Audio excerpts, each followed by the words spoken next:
अव बाबाचा फोन आला होता सकाळी. मग त्याच्या घराची पूजा आहे आता. मग आपल्या दोघांना बोलावलं या.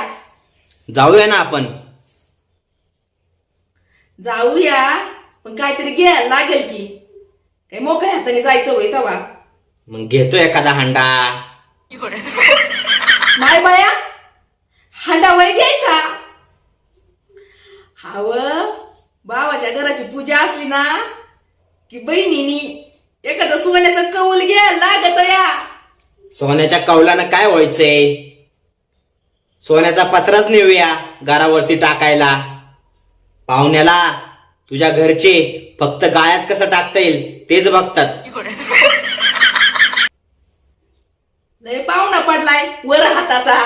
मला काय द्यायचं म्हणलं ना की पाहुण्या